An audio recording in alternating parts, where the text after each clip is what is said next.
जय श्री राम दोस्तों। तो आज की वीडियो में प्रेमानंद जी महाराज से जानेंगे वैशाख अमावस्या के बारे में संपूर्ण जानकारी।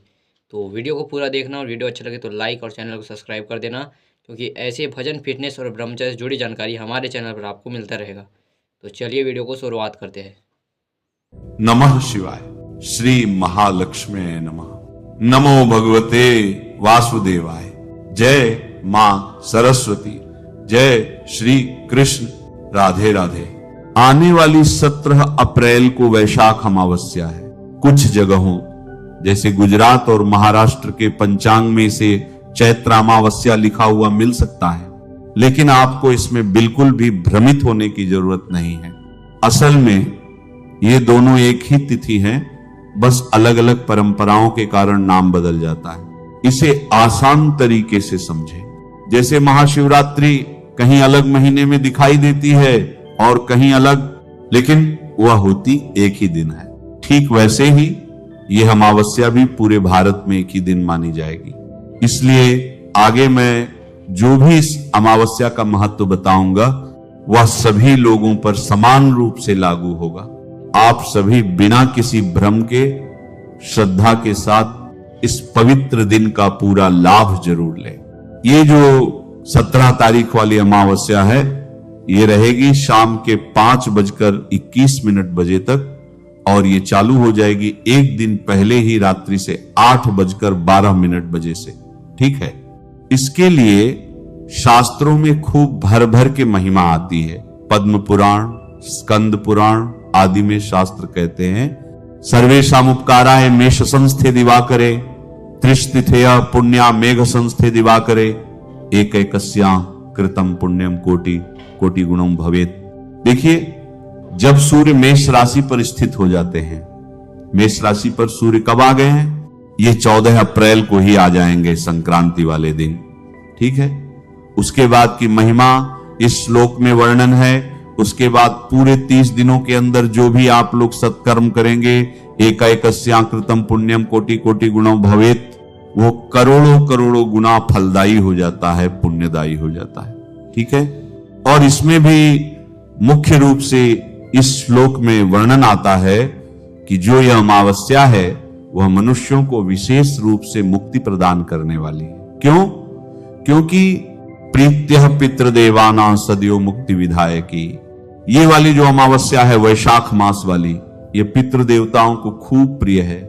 ये वै पितर्ण समुद्दिश्य श्राद्धं कुर्वन्ति तत्नतः। इस दिन जो भी श्राद्ध करते हैं अथवा पितरों के निमित्त जो लोग तर्पण आदि कर्म करते हैं, उस दिन पितर तत्काल ही प्रसन्न हो जाते हैं। साथ में यहां पर विधान बताया है कि घड़े का दान करना चाहिए, श्राद्ध करना चाहिए। पिंडदान हो सके तो पिंडदान भी कर लेना चाहिए इस दिन। इससे क्या होता है? अक्षय फल की प्राप्ति कही गई है। सोद कुंभ पिंडदानात् दक्षय फलम लभेत। अक्षय फल की प्राप्ति कही गई है। ठीक है।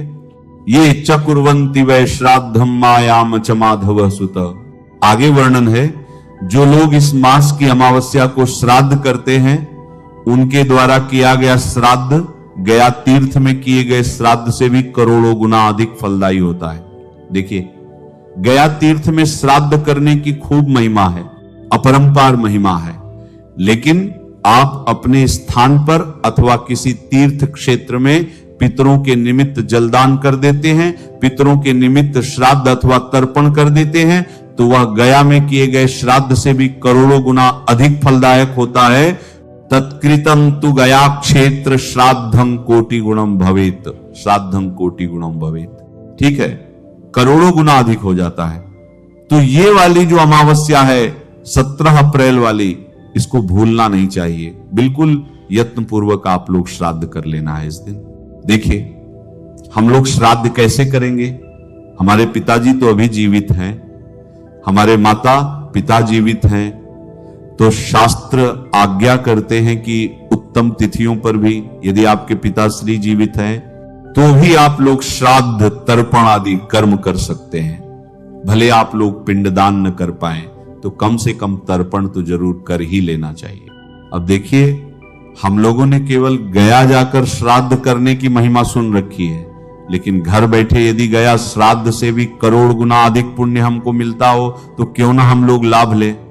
ठीक है, आगे शास्त्र आज्ञा कर रहे हैं कि यदि कोई इस मास की अमावस्या को केवल साग पात से भी श्राद्ध कर देता है तो निसंदेह उसके द्वारा गया में करोड़ों श्राद्ध करने के समान पुण्य प्राप्त हो जाता है। यहां पर देखिए, शास्त्र आपको छूट दे रहे हैं कि यदि आप लोग तीर्थ क्षेत्र में नहीं कर सकते तो अपने अपने स्थान पर कर लेना। अपने अपने स्थान पर करने के लिए आपके पास सामर्थ्य नहीं है, कोई साधन सामग्री नहीं है आपके पास, तो केवल सागपात से भी यदि आप लोग श्राद्ध कर लेते हैं तो भी गया में किए गए श्राद्ध से करोड़ों गुना अधिक फल आपको मिल जाएगा। अब देखिए, सागपात से श्राद्ध क्या होता है? शाकपात का अर्थ है, जैसे हम लोग श्राद्ध में अलग अलग व्यंजन बनाते हैं ब्राह्मण देवताओं को जिमाने के लिए, तो शाकपात का अर्थ यह है कि आपके घर में जो चीज वस्तु उपलब्ध हो उसी के माध्यम से आप लोग श्राद्ध कर लेना, अथवा उस चीज वस्तु का दान करना, अथवा उस चीज वस्तु को पकाकर किसी सदाचारी ब्राह्मण को आप लोग खिला पिला सकते हैं। तो ये हो गया सागपात से दान करना। दूसरा अर्थ ये निकल कर आता है, कुछ भी ना हो आपके पास तो आप कच्चा सीधा सामान ले जाकर दान कर सकते हैं, अथवा गौ को चारा खिला सकते हैं, हरा चारा, तो इससे भी आपका सागपात से श्राद्ध माना जाएगा। ये देखिए, एक शब्द नहीं है सागपात, ये कहने का अर्थ है कि जो भी चीज वस्तु आपके पास उपलब्ध हो उसी के माध्यम से आप लोग श्राद्ध तर्पण आदि कर लेना। अब देखिए, दान में भी आपको किसको किसको दान करना है। पितरों के निमित्त यदि आप दान पुण्य कर रहे हैं तो गौ को दान कीजिए।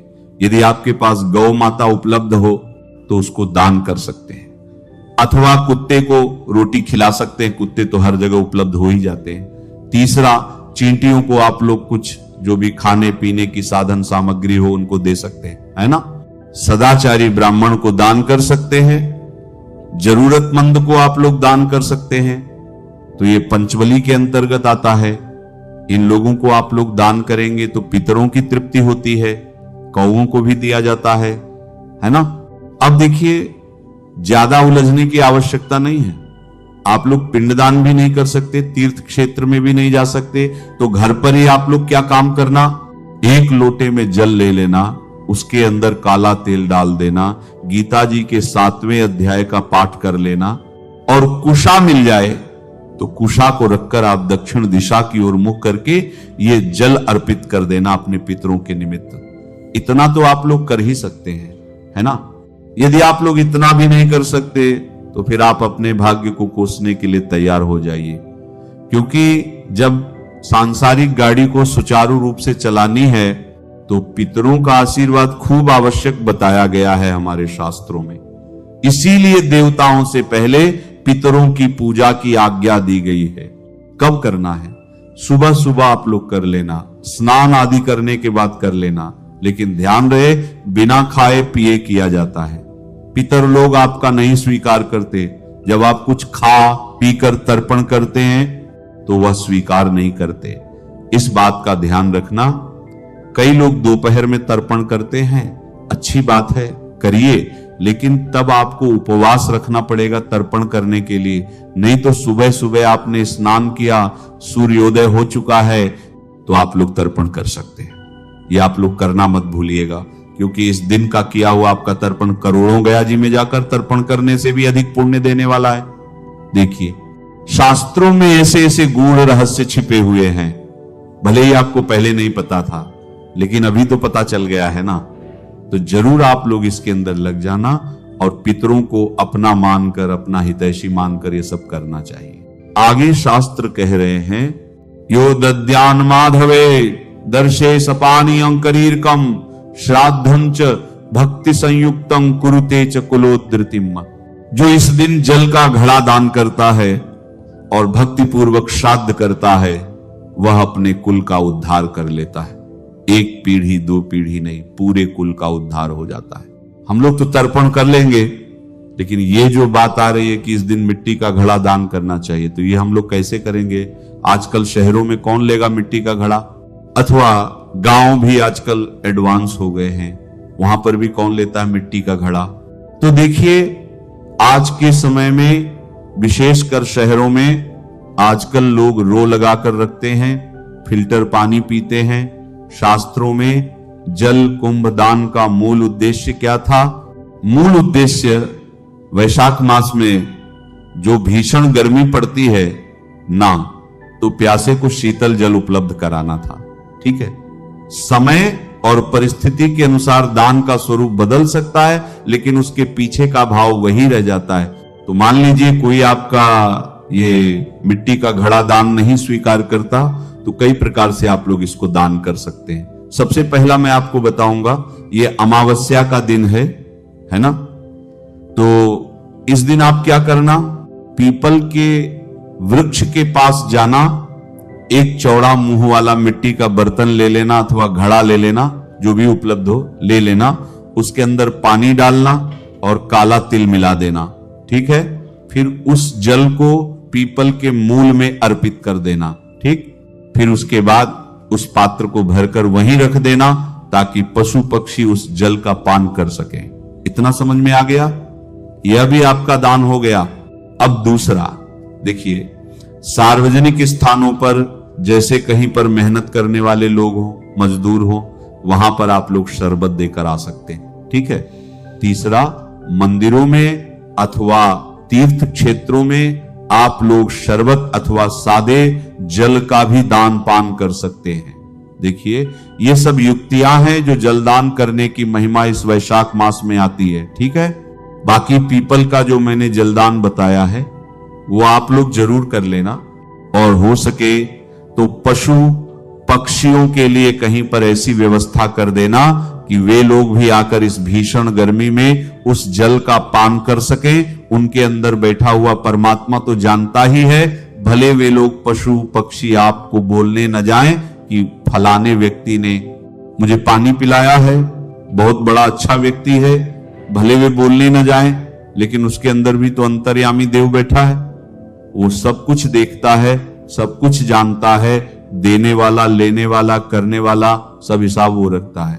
इसकी महिमा है। शास्त्रों में वैशाख मास में जो लोग जलदान करते हैं, इसकी महिमा है कि श्राद्ध और कुंभ आदि का दान करने वाले के लिए पितृलोक में अमृत की वर्षा करने वाली नदियां बहने लगती हैं। यह मैं कपोल कल्पित बात नहीं कह रहा, जिसको भी शंका हो। स्कंद पुराण में जस का तस लिखा हुआ है कि जो लोग इस मास में जल का दान करते हैं उनके लिए पितृलोक में अमृत की वर्षा करने वाली नदियां बहने लगती हैं। तो देखिए ये थी अमावस्या की जानकारी। अब हम लोग सावधानियां सुन लेते हैं। सावधानी आपको ये रखनी है कि अमावस्या के दिन दूसरे का अन्न खाने से बचना है। देखिए 17 तारीख को अमावस्या है, ठीक है ना। जो भी आप कृत करेंगे 17 को करेंगे, लेकिन 16 तारीख से ही शुरू हो जा रही है, लगभग 8:30 से। तो आप रात्रि से ही किसी के दान का खाने से बचिएगा। 1 महीने का पुण्य नाश होता है अमावस्या पर किसी के दान का खाने से। बाकी 17 तारीख के जब तक समय है अमावस्या का, तब तक आप लोग बच के रहना।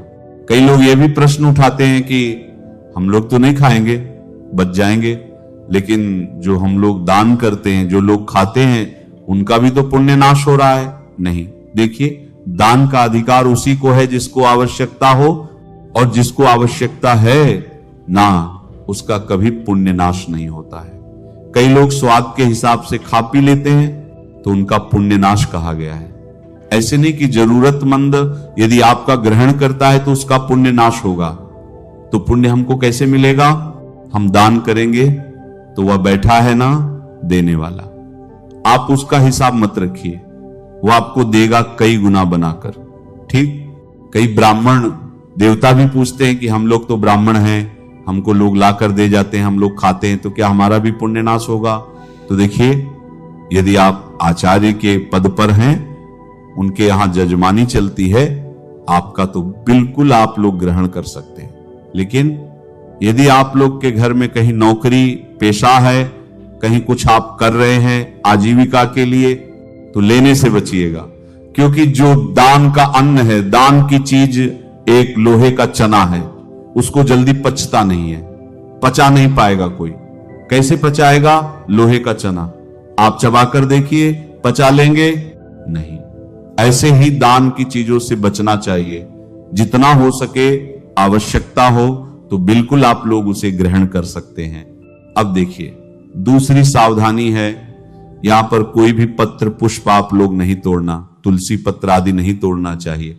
आप एक दिन पहले तोड़कर रख लेना, क्योंकि जो तर्पण आप करेंगे उसमें तुलसी पत्र डाल देना चाहिए। तो अमावस्या के दिन तुलसी पत्र नहीं तोड़ना,